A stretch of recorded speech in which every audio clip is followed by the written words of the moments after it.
are back with Phil Bloyd and Lowcountry Money Talk, and we are keeping the tax train rolling, like we said before the break. Yeah, Right. absolutely.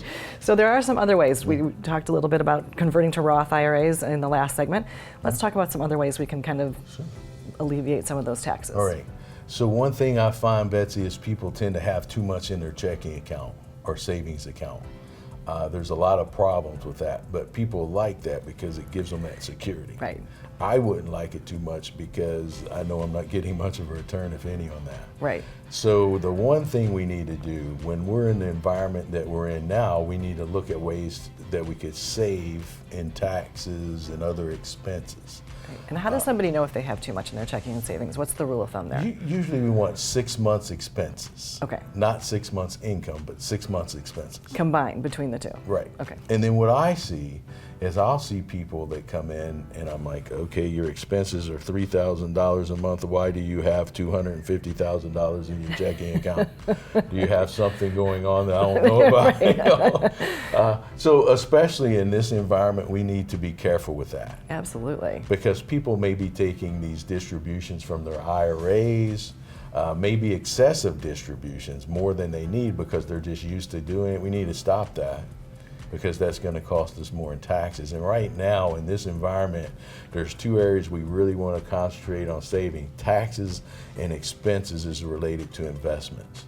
Okay. And taxes and investment expenses are as far as investments go. So these are some of the things that we can probably do now. Most people could do some work on this and get us through this little rough patch that we're in. And the thing we always tell people is, look, call Rachel. Her number's at the bottom of the screen. Call Rachel. Tell her, hey, I need to come in and have an analysis done. I think maybe I'm paying too much in taxes or expenses, and we'll provide that analysis for you at no cost. You come in, check it out. If you're fine, we'll say, hey, you're good to go, but at least you'll know. Yeah, and that's half the battle. A lot of people knowing.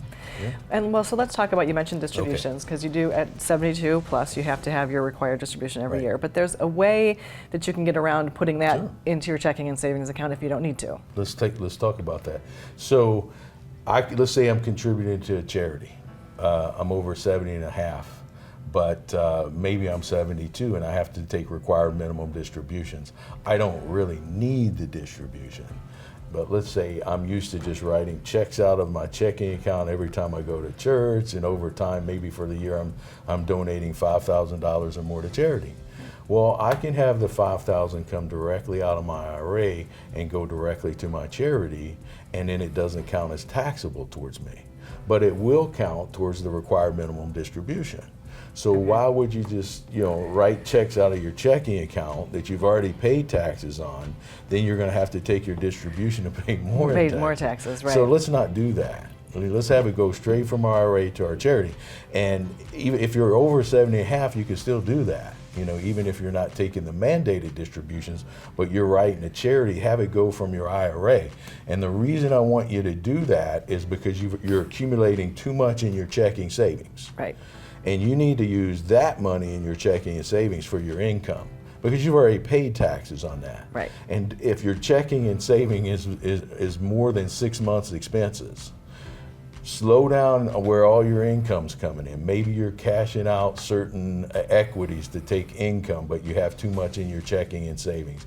Maybe you're taking too much out of your IRA. I want you to stop doing that. Okay. It sounds like a good idea Please. to me. Okay, so stop doing that because this is also going to raise your taxes. So right now, if we can shift over that income and where we're taking our income to a lower tax strategy, let's do that. Let's. Yeah. I think that sounds like a great idea. And you had mentioned also before we started this segment was something about tax harvesting. Do we want to get into that in the next segment? We'll talk a little bit about that. So that's one of our buckets of taxation. If I have just a regular brokerage account and I'm taking money out of that, how can I harvest the taxes to get that tax rate down as far as capital gains? We'll talk about that in next segment, I think. Next segment. Capital gains, that's a word you hear a lot. I think people are capital gains. Maybe tricky for some people to navigate that. So I think that'll be a great topic for the next segment. Let's do that. All right, and we'll be back with more Lowcountry Money Talk in just a second.